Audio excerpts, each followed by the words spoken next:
प्रिय माताओं, आज हम एक छोटी सी लेकिन गहरी यात्रा पर निकलेंगे, जहां आप अपने गर्भस्थ शिशु को भोलेनाथ के सुंदर, शांत और शक्तिशाली गुणों से परिचित कराएंगी।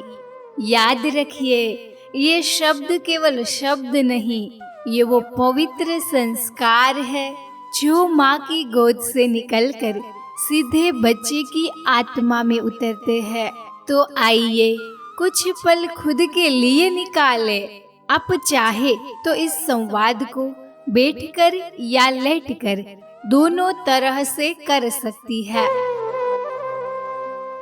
धीरे से अपनी दोनों आंखें बंद करें, मन को शांत करें, फिर अपने दोनों हाथों को धीरे से कोमलता से गर्भ पर रखें। अपने होठों पर एक ममता भरी मुस्कान लाइए और फिर पूरे प्रेम से अपने शिशु से कहे, मेरे लाडले, मेरी लाडली। आज हम जिस दिव्य आत्मा की बात करेंगे वो केवल एक देवता नहीं, वो है त्याग, धैर्य, करुणा और तपस्या, और सबसे बड़ा गुण है निर्भयता। भोलेनाथ जो हर दिल में बसे है, जिनके रोमे रोम में सत्य की सुगंध है और जिनका हृदय हर एक प्राणी के लिए ममता से भरा है। बेटा, सबसे पहले उन प्रभु को हम दोनों मिलकर प्रेम से प्रणाम करें। हे प्रभु शिव, आपको मेरा बार बार नमन है। बेटा, शिव जी अपने भक्तों से बिना किसी भेदभाव के प्रेम करते हैं। उन्हें कोई सोना चढ़ाइए या केवल एक बेल पत्र, वो उसी भाव को स्वीकारते हैं। मैं चाहती हूँ बेटा, तुम्हारे भीतर ऐसा प्रेम हो जो शुद्ध हो, निस्वार्थ हो, जिसमें कोई अपेक्षा ना हो, बस समर्पण हो। बेटा, शिव के हाथों में त्रिशूल है जो 3 गुणों का प्रतीक है। सत्व, रज और तम, संतुलन ही शिवत्व है। मैं चाहती हूँ बेटा, तुम्हारे भीतर ऐसा संतुलन हो जहाँ हर निर्णय विवेक से हो, जहाँ ना कोई अहंकार हो ना ही कोई डर।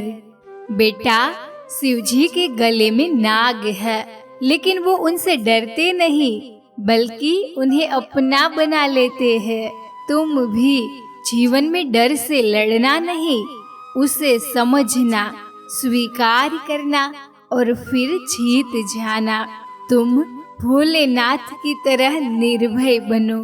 बेटा, शिव जी की जटाओं से गंगा बहती है जो पवित्रता, ज्ञान और शांति की धारा है।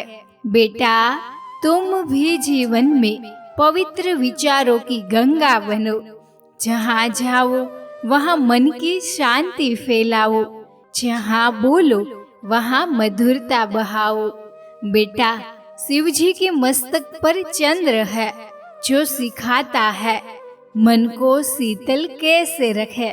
मैं चाहती हूँ बेटा, तुम्हारा मन भी चंद्रमा की तरह शांत और स्थिर हो। कठिन परिस्थितियों में भी तुम अपने भावों पर नियंत्रण रख सको। बेटा, शिव का तीसरा नेत्र अंधकार नहीं, ज्ञान की अग्नि है। यह नेत्र असत्य को भस्म कर देता है। तुम्हारे भीतर भी वह तीसरी दृष्टि हो जो सत्य को पहचान सके और बुराई से दूर रह सके।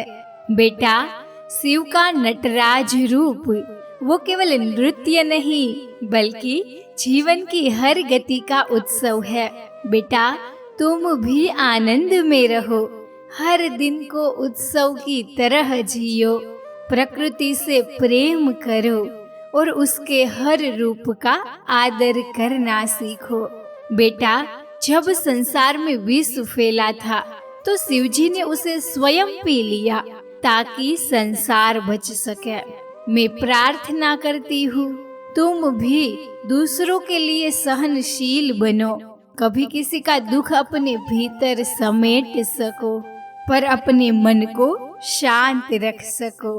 बेटा, जैसे शिव भोले हैं, सरल है, जल्दी रुष्ट होते हैं, लेकिन और जल्दी प्रसन्न भी हो जाते हैं।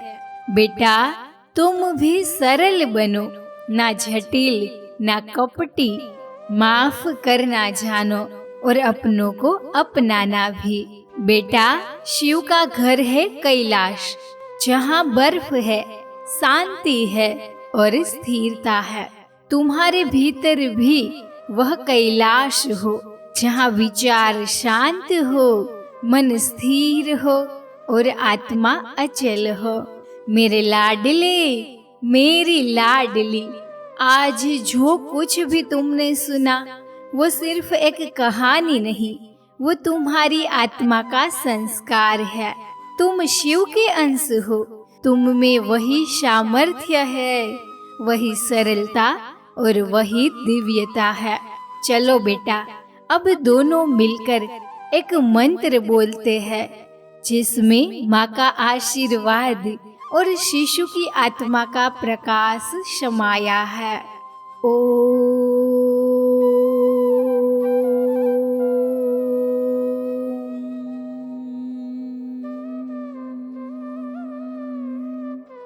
नमः शिवाय।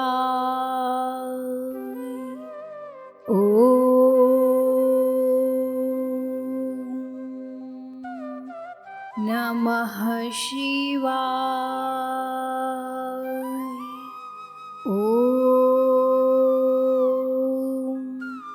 नमः शिवाय।